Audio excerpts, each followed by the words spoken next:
Doctor Baba Saheb Ambedkar open university.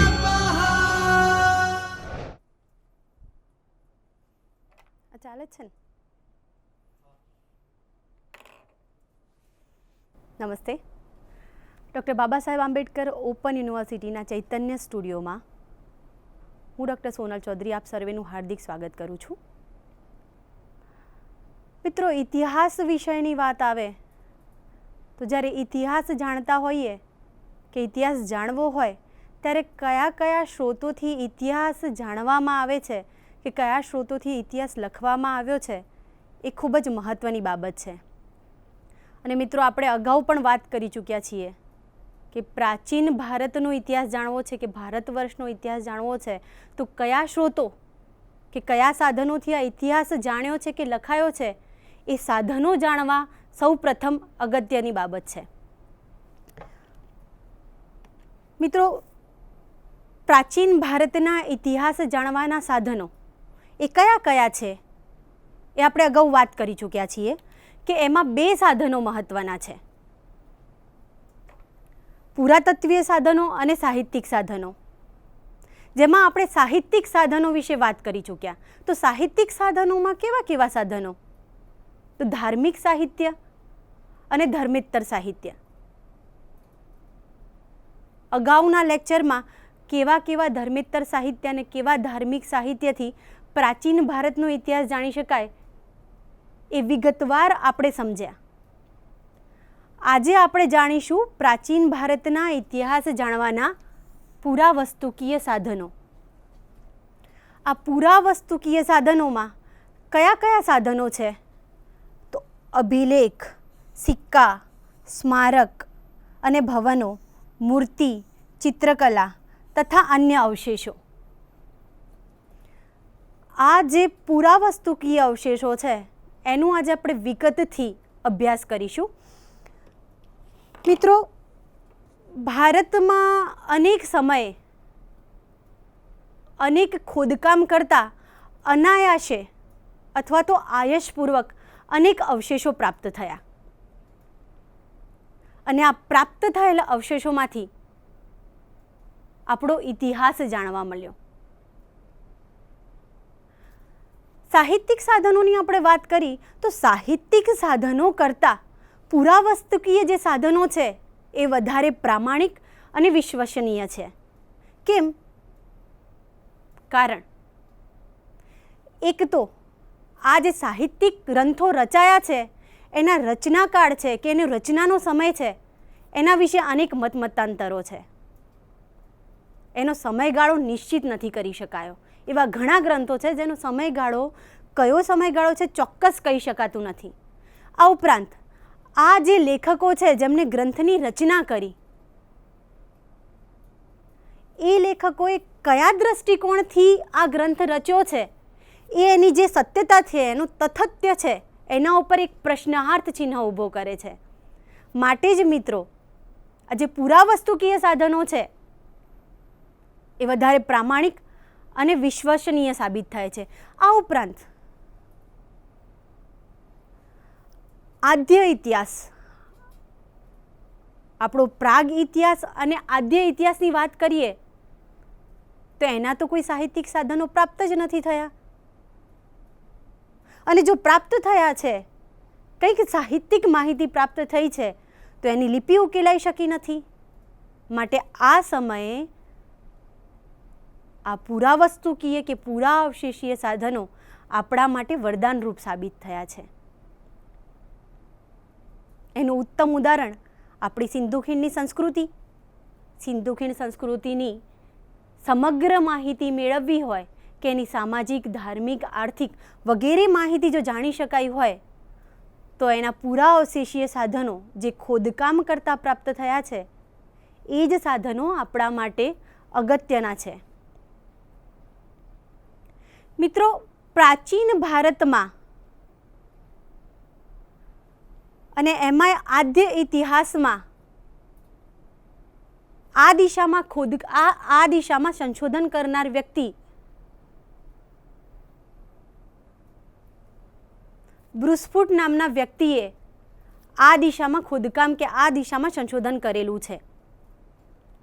તો મિત્રો આવો આપણે આ જે સાધનો છે એને વિગતવાર સમજીએ અને એના વિશે જાણીએ કે એમાંથી કયા પ્રકારની માહિતી એ આપણને પ્રાચીન ભારતને જાણવા માટે મદદરૂપ થાય છે. સૌપ્રથમ આપણે વાત કરીશું અભિલેખ. પુરાવસ્તુકીય સાધનોમાં અભિલેખ જે છે એ ઇતિહાસ જાણવા માટે ખૂબ જ જરૂરી છે. હા, એ છે કે અભિલેખમાં ઘણીવાર એની તિથિ નિશ્ચિત નથી કે તિથિ અંકિત નથી કરેલી, પરંતુ છતાં એનું જે લખાણ છે, લખાણની બનાવટ છે, એના આધારે આપણે એનો સમયગાળો નિશ્ચિત કરી શકીએ છીએ. અભિલેખોમાં અનેક પ્રકારના લેખો આવી શકે. કેવા કેવા? તો શિલાલેખ, સ્તંભલેખ, તામ્રપત્રો, ગુફાલેખ, આ વગેરેને આપણે અભિલેખોમાં મૂકીએ છીએ. મિત્રો, પ્રાચીન ભારતના અભિલેખોની વાત કરીએ તો જે શરૂઆતના લેખો છે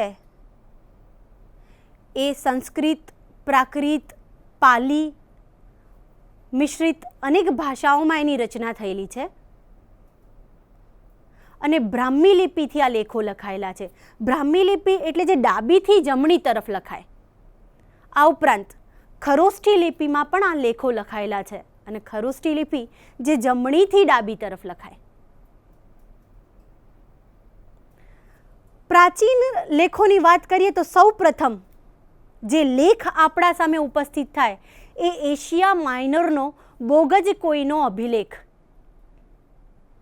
જેની રચના ઈસવીસન પૂર્વે 1400નો સમયગાળો છે, જેમાં એની રચના થયેલી છે. અને એમાં ઇન્દ્ર, મિત્ર, વરુણ વગેરે જેવા ઋગ્વેદકાલીન દેવતાઓનું વર્ણન કરવામાં આવ્યું છે. ભારતની વાત કરીએ તો ભારતમાં જે પ્રાચીન લેખો છે એ અશોકના સમયના લેખો છે અને આ અશોકના લેખો જે છે એ સમગ્ર ભારતમાંથી અલગ અલગ જગ્યાએથી પ્રાપ્ત થયેલા છે.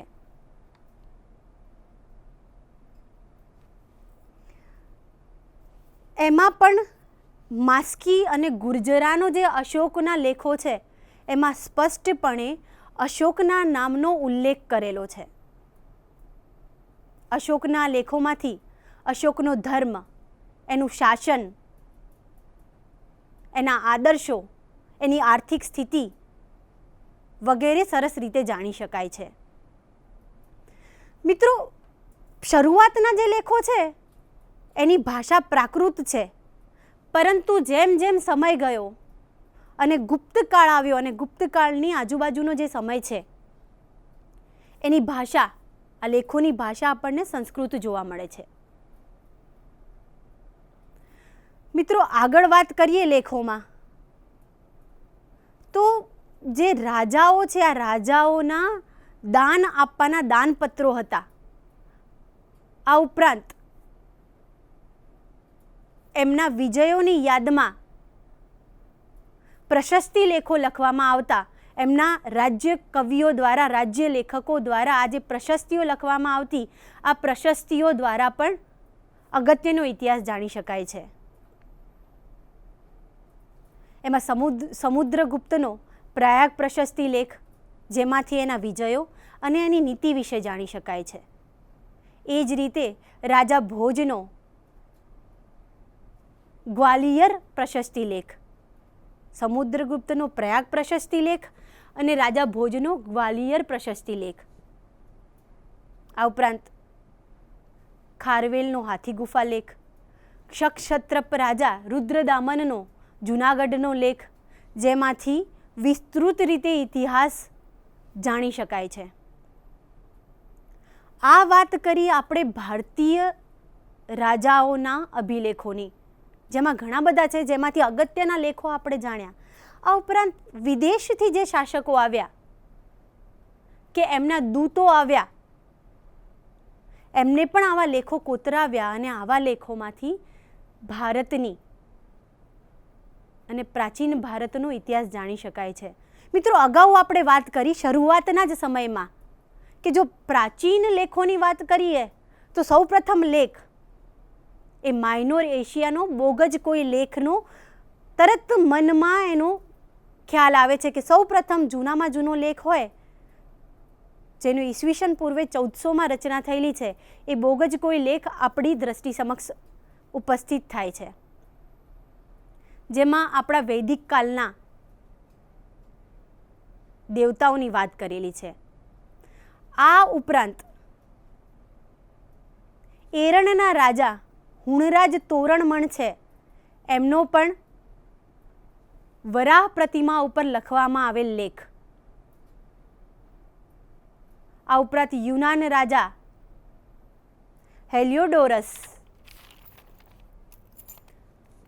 હેલિયોડોરસનો બેસન નગર એટલે કે વિદિશામાં ગરુડ સ્તંભ ઉપર જે લેખ લખવામાં આવ્યો છે આના ઉપરથી ઈસવીસન પૂર્વેમાં પણ ભાગવત ધર્મનો વિકાસ અને પ્રચાર ઉપર આપણને માહિતી પૂરી પાડે છે. આ ઉપરાંત પર્પોપોલિસના લેખ, આવા વગેરે પ્રકારના લેખો છે જેમાંથી ભારત અને અન્ય દેશોના સંબંધ, આ ઉપરાંત એ સમયની આપણી ભાષા, આપણી લિપિ, આપણું સાહિત્ય આ વગેરે માહિતી પૂરી પાડે છે. અને પ્રાચીન ભારતનો ધર્મ, એની આર્થિક સ્થિતિ, એની રાજકીય સ્થિતિ વગેરે ઉપર પૂરતો પ્રકાશ ફેંકે છે. મિત્રો, અભિલેખો જ જેટલો મહત્વના છે સિક્કા. આ સિક્કાઓ પરથી પ્રાચીન ભારતનો સારો એવો ઇતિહાસ જાણી શકાય છે. આ જે સિક્કા છે આ સિક્કાઓના લેખન, એના ચિત્રો, એની તારીખ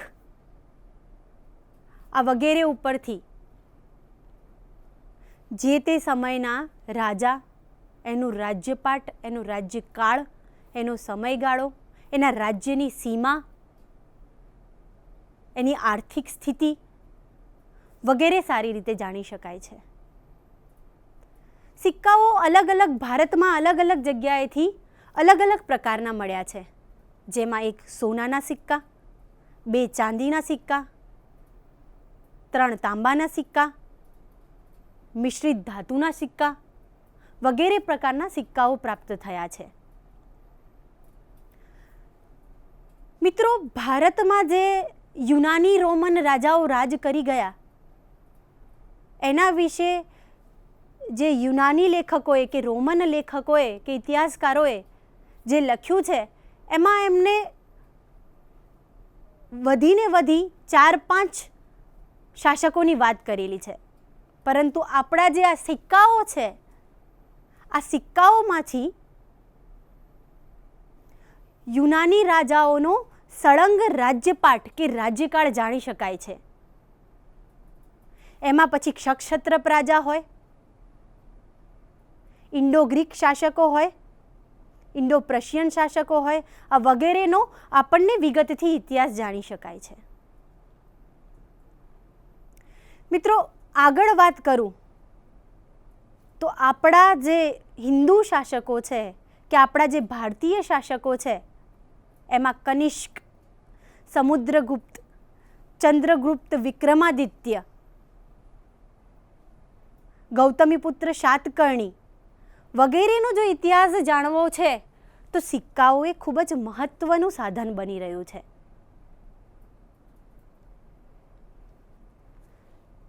સમુદ્રગુપ્તની વાત આવે તો સમુદ્રગુપ્તનો જે વીણા વગાડતો સિક્કો છે એ એક તો સમુદ્રગુપ્ત પોતે એ વીણાવાદનનો શોખીન હતો અને આ ઉપરાંત એનો કલાપ્રેમ બતાવે છે. સાતવાહનોની વાત નીકળે તો સાતવાહનોનો જે વહાણવાળો જેમાં વહાણોનું ચિત્ર છે કે જેમાં હોડીઓનું ચિત્ર છે, એ શું દર્શાવે છે? તો એ દર્શાવે છે કે એ સમયમાં જે 7 વાહનો હતા, 7 વાહનોનું શાસનકાળ હતું, એમાં જળમાર્ગ દ્વારા વિદેશ વેપાર થતો હતો. આમ સિક્કાઓ દ્વારા અનેક પ્રકારનો ઇતિહાસ એ આપણે જાણી શકીએ છીએ, સમજી શકીએ છીએ અને લખી શકીએ છીએ. આ ઉપરાંત જ્યારે પ્રાચીન ભારતના સિક્કાઓની વાત નીકળતી હોય ત્યારે પંચમાર્ક અને આહત નામના સિક્કાઓ છે. આ પંચમાર્ક અને આહત નામના સિક્કાઓ એ આપણા સૌથી જૂના સિક્કાઓ છે, જેમાંથી પણ પ્રાચીન ભારતનો ઇતિહાસ જાણી શકાય છે. મિત્રો, એક અગત્યની વાત એ છે કે ગુપ્ત સમયગાળા પછીનો જે ઇતિહાસ છે એ સિક્કાઓમાંથી પ્રાપ્ત નથી થતો, કારણ કે આ સમયગાળા પછીના સિક્કાઓ ઓછા પ્રમાણમાં મળ્યા છે અને માટે આમાંથી ઇતિહાસ ઓછો પ્રાપ્ત થાય છે. આગળ વાત કરીએ મિત્રો, સ્મારક અને ભવન. સ્મારક અને ભવનની વાત કરીએ મિત્રો, તો રાજકીય દ્રષ્ટિકોણથી કે રાજકીય ઇતિહાસ જાણવો હોય તો ભલે એ સીધો સંબંધ એની સાથે નથી, પરંતુ જે તે સમયનું કલા સ્થાપત્ય, એનો ધર્મ, એની રાજકીય સ્થિતિ, એની આર્થિક સ્થિતિ વગેરે આ સ્મારક અને ભવન દ્વારા કે સ્મારકો અને ભવનો દ્વારા આપણે સારી રીતે જાણી શકીએ છીએ. સ્મારકો અને ભવનમાં કયા કયા પ્રકારના લઈ શકીએ? તો બધા જ પ્રકારના ભવનો, મંદિરો, સ્તૂપ, વિહારો અને બધી જ ઇમારતોને આપણે સ્મારક અને ભવનમાં સમાવેશ કરી શકીએ છીએ. સિંધુ ખીણ સંસ્કૃતિ, મોહેંજો-દડો, નાલંદા, તક્ષશિલા, હસ્તિનાપુર વગેરે નગરોનું ખોદકામ કરવામાં આવ્યું અને આ ખોદકામમાંથી જે અવશેષો પ્રાપ્ત થયા, કેવા પ્રકારના અવશેષો? તો કલાને લગતા, સ્થાપત્યને લગતા. કલા સ્થાપત્ય ઉપરાંત એમના વાસણો, એમના રમકડા, એમના હથિયારો, એમના ઓજારો, આ વગેરે પ્રકારના જે અવશેષો પ્રાપ્ત થયા એમાંથી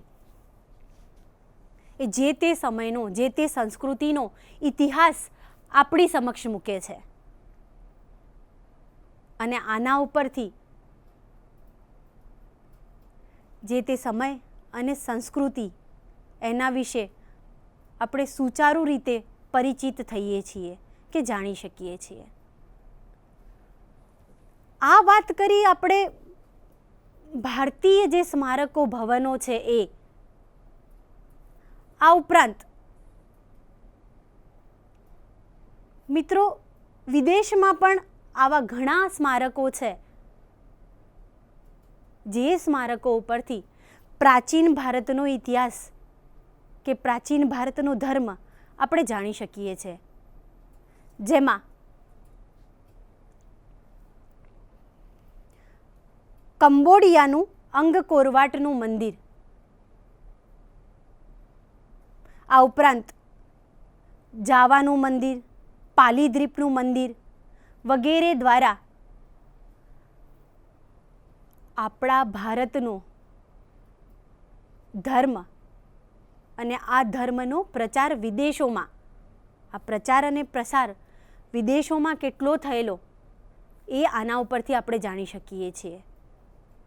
તો મિત્રો, આ જે સ્મારકો અને ભવનો છે એ પ્રાચીન ભારતનું કલા, સ્થાપત્ય, એ સમયનો ધર્મ, એ સમયની આપણી આર્થિક સ્થિતિ અને સંસ્કૃતિ ઉપર વિગતવાર પ્રકાશ ફેંકે છે. મિત્રો, સ્મારકો અને ભવનો પણ જેટલા ઉપયોગી છે એ જ રીતે એ સમયની મૂર્તિ અને ચિત્રકલા, આ મૂર્તિ અને ચિત્રકલા ઉપરથી પણ પ્રાચીન ભારતનો ઇતિહાસ આપણે જાણી શકીએ છીએ. મૂર્તિની વાત કરીએ મિત્રો, તો જે તત્કાલીન સમયગાળાના લોકો છે, જે તત્કાલીન સમયગાળાનો સમાજ છે, એ સમયનો એમનો ધર્મ અને કલા પ્રત્યે એમનો કેવો પ્રેમ હતો, એમનો કલા પ્રેમ અને ધર્મ, આ બંને પ્રકારની માહિતી આપણે મૂર્તિકલા ઉપરથી જાણી શકીએ છીએ. અને ચિત્રકલાની વાત કરું તો તત્કાલીન સમયગાળામાં જે તે સમાજ અને આ સમાજની નીતિ અવનીતિ, એની ઉન્નતિ, એની દશા કુદશા વગેરે આપણે જાણી શકીએ છીએ. અને માટે જ મિત્રો, ચિત્રકલા વિશે એક વાક્ય કહેવાય છે કે ચિત્રકલા જે છે એ જે તે સમયગાળાનો અરીસો છે. એનું ઉત્તમ ઉદાહરણ એ અજંતાની ગુફાઓ છે. આ અજંતાની જે ગુફાઓ છે મિત્રો, એ ગુપ્ત રાજાઓ હતા અને ગુપ્ત શાસનકાળ હતું, એની ઉન્નતિ આપણી સમક્ષ મૂકે છે. એની દશા, જે એની સુચારુ દશા હતી, એના વિશે આપણને વિગતથી માહિતી આપે છે. આગળ વાત કરીએ મિત્રો, તો આજે આપણે વિગતવાર ભણી ગયા મૂર્તિ, ચિત્રકલા, સ્મારક અને ભવન, સિક્કાઓ, અભિલેખ, આ જે બધા સાધનો છે, એ સાધનો ઉપરાંત અન્ય અવશેષો પણ છે, જેમાંથી પ્રાચીન ભારતનો ઇતિહાસ જાણી શકાય છે. એ કયા અવશેષો? તો એક તો મુદ્રાઓ. આ જે મોહરો મળી છે, આ જે મોહરો, જેમાંથી પ્રાચીન ભારતનો સુવ્યવસ્થિત રીતે ઇતિહાસ જાણી શકાય છે. અને એનું ઉત્તમ ઉદાહરણ છે સિંધુ ખીણ સંસ્કૃતિમાંથી મળેલ 500 ઉપરાંતની મોહરો. આમ તો આ જે મોહરો મળી છે, અલગ અલગ સમયગાળાની મોહરો, એમાંથી કેવા પ્રકારનો ઇતિહાસ જાણી શકાય? તો એ સમયનો ધર્મ, એ સમયની ધાર્મિક સ્થિતિ અને એની આર્થિક સ્થિતિ જાણી શકાય છે. એ જ રીતે આ સિંધુ ખીણ સંસ્કૃતિમાંથી જે 500 ઉપરાંતની મોહરો મળી છે, એમાંથી સિંધુ ખીણ સંસ્કૃતિનો ધર્મ આપણે જાણી શકીએ છીએ. આ ઉપરાંત બસાડમાંથી, આ જે બસાડ સંસ્કૃતિ છે, આ બસાડમાંથી જે મોહરો મળી છે, એ મોહરોમાંથી વ્યાપારિક શ્રેણીઓ જે હતી, એમનો વ્યાપાર કરતી જે શ્રેણીઓ છે, એ શ્રેણીઓ વિશે વિસ્તૃત માહિતી આ મોહરો દ્વારા જાણી શકાય છે. તો મિત્રો, પ્રાચીન ભારતનો ઇતિહાસ જાણવો હોય તો આવા પુરાવસ્તુકીય અને પુરા અવશેષીય સાધનોને આપણે અવગણી ના શકીએ. કારણ કે આ જે અવશેષો પ્રાપ્ત થયા છે, અનેક પ્રકારના અવશેષો, જેમાં આપણે વાત કરી કે સ્મારકો છે, ભવનો છે, અભિલેખ છે, સિક્કાઓ છે, એની મોહરો છે, એના મંદિરો છે, એની મૂર્તિકલા છે, એની ચિત્રકલા છે, જેના અનેક પ્રકારના અવશેષો આપણે આદ્ય ઇતિહાસથી વાત કરીએ, પ્રાગ ઐતિહાસિકથી વાત કરીએ, કે પછી અશોકના લેખોની વાત કરીએ, કે ગુપ્ત સમયના સિક્કાઓની વાત કરીએ, કે કનિષ્કના સિક્કાઓની વાત કરીએ, કે પછી અંગકોરવાટના મંદિરની વાત કરીએ, જે આપણો ભારતીય સંસ્કૃતિને, પ્રાચીન ભારતના સમયને, એની તિથિને, એની ધાર્મિક સ્થિતિને, એની આર્થિક સ્થિતિને વગેરેને આપણી સમક્ષ મૂકે છે. આમ પ્રાચીન ભારતનો ઇતિહાસ જાણવો હશે કે પ્રાચીન ભારતનો ઇતિહાસનો અભ્યાસ કરવો હશે કે એના ઉપર કંઈક લખવું હશે તો શરૂઆત